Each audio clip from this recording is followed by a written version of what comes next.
ninyo ang hindi. Oh.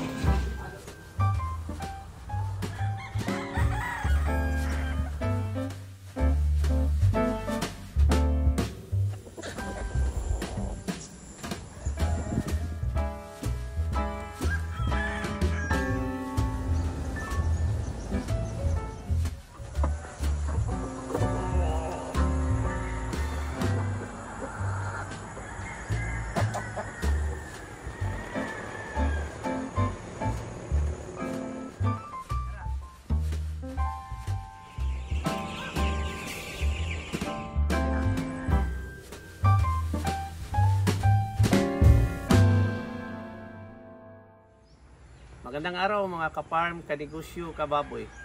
Ngayong araw na ito, mag-update tayo sa aking farm. Dahil medyo matagal na ako hindi naka-video kasi busy ako sa ibang work ko ngayon. Ngayon i-upload ko kung yung mga inahin kong nanganak na 4 na inahin at saka yung isang inahin ina-applyan ko ng adoption kasi maliit lang ang anak, ina-adapt ko yung iba. Tingnan ninyo ang mga inahin ko at saka mga biik. Pasok tayo sa loob. Ito ngayon ang mga inahin kong nanganak. 4 ito sila, halos magkasabay. Yung iba, 1D lang ang diferensya.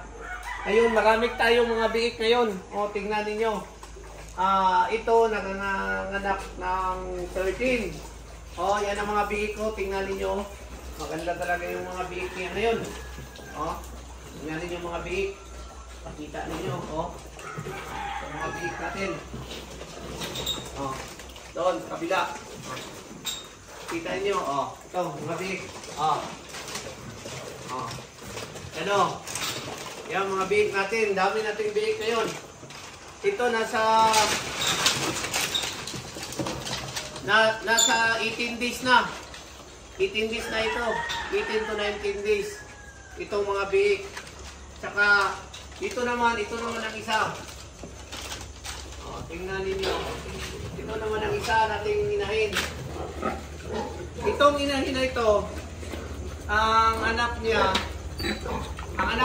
nito is 6 lang. Tapos patay ang isa. Ngayon, 5 lang ang buhay. 5 lang ang nabuhay nito. Tapos, ang ginawa ko, yung ibang biik galing sa ibang inahin. Na-transfer ko dito para marami. Ang ginawa ko, yung adoption method natin. Pina-adapt ko. O, tingnan ninyo pa ang adoption method. Tingnan nyo ang biik. O, halos malalaki din. Makita ninyo ang biik. O, halos malalaki din. O. Walang problema sa adoption. O, makita ninyo. O, ang laki ng biik. Adoption yung ginagawa natin. Adoption method. Malaki din ang mga biik. Basta marunong lang kayo, walang problema sa adoption. Ito, adoption method. Ito namang isa, ikatatlong inahin. Ito. Oh. Kita ko sa inyo ito. Dami natin biik ngayon. Nga 18 days to 19 days. 1 day lang ang diferensya. Halos ito. Itong inahin. Marami ding anak ito. Nasa 13. Inalis natin yung iba. Nilipat doon sa kabila. Ito. Ito na inahin. Ang ganda ng mga inahin. 4 itong inahin. Nasa 40 yata ang biik natin. At ito, dito sa kabila, mayroon din. Ito. Nasa 2 weeks pa lang ito. Uli itong naanak. Kita ninyo. Dami natin biik. Ito. Para makita ninyo ang update sa Palban Park kasi parang hindi na ako nakapag-video. Marami nang tanong kung ano ang update na sa Palban's Farm. Ito. Kung ang lahi dito, Pitrain Large White. Pitrain Large White. Doon naman mga large white natin. kukuha ako dito ng gawing inahin din kasi medyo matanda na yung karamihang inahin. Marami akong nakal. Walang problema dito sa pigiri natin. Okay naman lahat ng mga alaga natin dito. Tignan ninyo. So, marami tayong biik ngayon. Tingnan ninyo.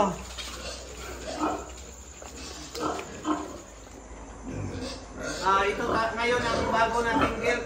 6 months ito. Naka-cross na ito, large white Petrin. Cross ito, bago natin. Tingnan ninyo, malaki na. Pwede na siyang nasa 130 to 150 kilos na. Dito naman may mga bago pa din tayong gawing gilt. Ito. Gawin natin gilt ito para dagdag na mga gilt. Ito, gilt din. Nasa 2.5 months pa ito. Wala pa panganak, nasa 3.5. Mga malalaki na. Ngayon, i-update ko kayo sa core natin.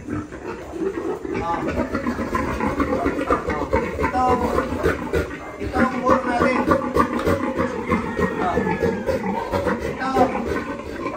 I-focus ko dito muna. Ito ang core natin. Nasa 10 months pa ito. Laki. Large white pure.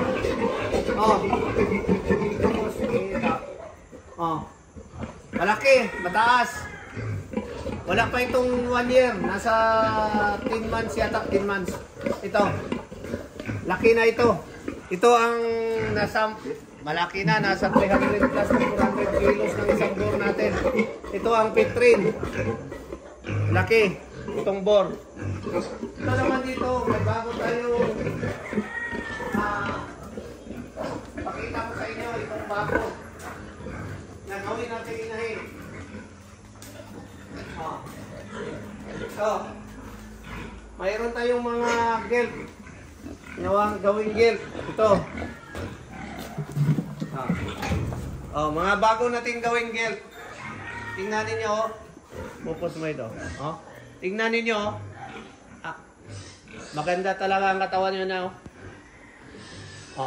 Yan. Tsaka dito. Mga large white. Large white Petrin. Cross. Gagawin natin din gilt. Gilt ito. Nasa 3 months na. 3 months. Para gawing gilt natin. Ito. Marami tayong bagong inahin. Gilt na gawing inahin. Mga ilang buwan ngayon. Marami na din yung mga dagdag nating inahin sa ating pigiri. Kasi nagkaling ako, marami akong nakal. Nasa 20 plus yung inahin nakal ko. Marami pong salamat sa inyong pagpanood sa ating YouTube channel. Shout out na lang sa lahat na nag-subscribe sa akin at saka nag-like, nag-share sa aking video. Marami pong salamat sa suporta ninyo na patuloy tayong nag-subscribe sa aking YouTube channel, Palbans Farm. Salamat.